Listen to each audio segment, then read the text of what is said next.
السلام علیکم۔ یہ کہانی ایک سچی کہانی ہے۔ یہ دوپہر کا وقت تھا۔ اسلام آباد اسٹیشن پر گرمی اتنی شدید تھی کہ یوں محسوس ہوتا تھا جیسے زمین سے آگ نکل رہی ہو۔ میں نے اپنا چھوٹا سا بیگ ایک کمبل کے ساتھ ٹانگا اور آرام سے لہراتے ہوئے پلیٹ فارم پر اپنے ڈبے کی طرف بڑھ گیا۔ اسٹیشن گہما گہمی سے بھرا ہوا تھا۔ کوئی اپنے رشتہ داروں سے الوداع گلے مل رہا تھا، کوئی بیگ سنبھالے دوڑتا جا رہا تھا۔ کہیں بچوں کی ہنسی کی آوازیں، کہیں چائے والوں کی پکار۔ میرے ٹکٹ پر لکھا تھا کوچ بی، برتھ نمبر 96۔ جیسے ہی میں اندر داخل ہوا، ایک تیز اور گرم ہوا کا جھونکا میرے چہرے سے ٹکرایا۔ اندر لوگ اپنی نشستوں پر بیٹھے تھے، کوئی کھڑکی سے باہر جھانک رہا تھا تو کوئی اپنے موبائل فون میں گم تھا۔ میں نے آہستہ سے بیگ رکھا اور اپنی برتھ پر بیٹھ گیا۔ میرے بالکل سامنے والی برتھ پر ایک خاندان بیٹھا تھا، دو نوجوان، ایک درمیانی عمر کی عورت اور ایک چھوٹا بچہ اور ایک نوجوان لڑکا۔ لڑکے نے سر پر کیپ پہنی ہوئی تھی اور چہرے پر ہلکا سا کپڑا لپیٹا ہوا تھا جیسے گرمی سے بچنے کے لیے، مگر اس کی آنکھیں نمایاں تھیں، گہری اور عجیب سی کشش لیے ہوئی۔ میری نگاہ بار بار اس کی طرف جا رہی تھی، کبھی وہ موبائل دیکھتا، کبھی میری طرف ہلکی سی نظر ڈالتا۔ ایسا لگتا جیسے وہ میری نظروں سے بچنا چاہتا ہو مگر پھر بھی مجھے دیکھ لیتا ہو۔ ٹرین ابھی رکی ہوئی تھی، سورج پلیٹ فارم پر دھک رہا تھا، پسینے اور گرم ہوا کی بوندیں سانس لینے مشکل کر دیا تھا۔ میں نے پانی کی بوتل سے ایک گھونٹ لیا مگر دل تیزی سے دھڑکنے لگا، پسینہ میرے کپڑوں کو چپکا رہا تھا۔ اتنے میں اس کا موبائل بجا، اس نے فون اٹھایا۔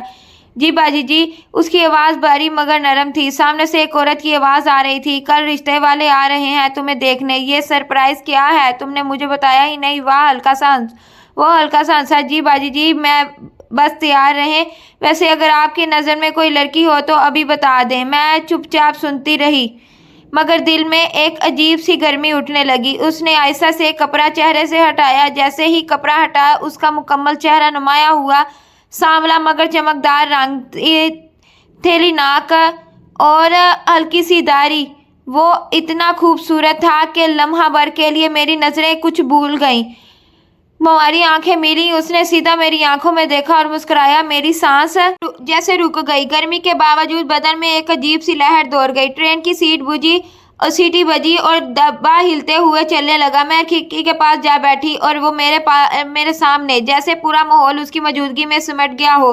دھوپ شیشے سے چھن کر چہرے پر پڑ رہی تھی، پسینے کے قطرے گردن سے بہہ رہے تھے۔ میں نے رومال سے چہرہ پونچھا اور اس نے فوراً کہا میں پانی لے آؤں۔ میں نے بوتل اس کی طرف بڑھائی، اس کی انگلیاں میرے ہاتھ میں ٹکرائیں، جیسے بجلی سی دوڑ گئی۔ اس نے گھونگھٹ لیا، مسکرایا اور بولا شکریہ، کہاں جا رہی ہیں؟ لاہور۔ میں نے مختصر جواب دیا۔ اکیلی؟ ہاں اکیلی۔ وہ تھوڑا سا آگے جھکا۔ ویسے میرا نام زیان ہے اور آپ؟ ثنا، میں نے ہلکی سی مسکراہٹ کے ساتھ کہا۔ بہت خوبصورت نام ہے، اور آپ بھی۔ میں نے نظریں چرائیں مگر لبوں پر ہلکی مسکراہٹ تھی۔ اس کے لہجے میں عجب کشش تھی۔ پھر ہم کبھی موسم کبھی منزل کی بات کرنے لگے، درمیان میں جب آنکھیں مل جاتی تو لمحے ٹھہر جاتے۔ ٹرین ایک جھٹکے سے رکی۔ وہ بولا اگر چاہیں تو میری طرف آ جائیں، نیچے بیٹھنے میں زیادہ آرام رہتا ہے۔ میں نے ایک لمحہ سوچا، پھر نہ جانے کیوں ہاں کر دی۔ میں نیچے آئی اور اس کے قریب بیٹھ گئی۔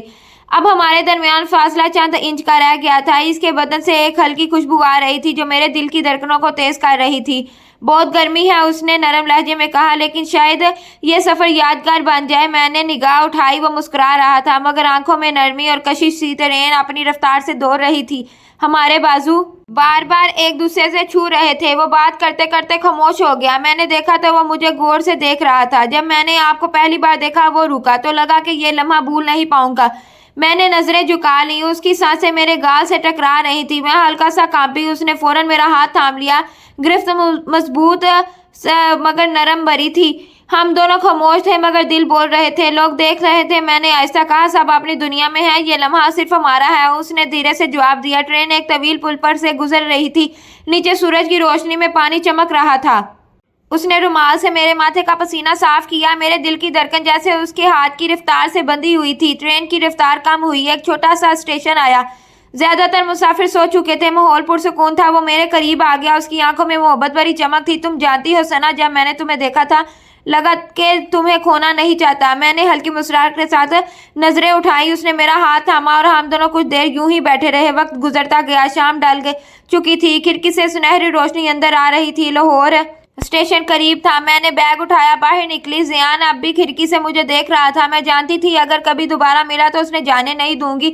میرا گھر آ گیا مگر دل وہیں رہ گیا۔ اس سفر میں، اسی لمحے میں، اس نظر میں، پہلی نظر کا پیار کوئی نہیں بھولتا۔ امید ہے آپ کو میری کہانی پسند آئی ہوگی۔ اپنی رائے ضرور دیجیے گا۔ شکریہ۔ اگلی کہانی میں دوبارہ ملاقات ہوگی۔ شکریہ۔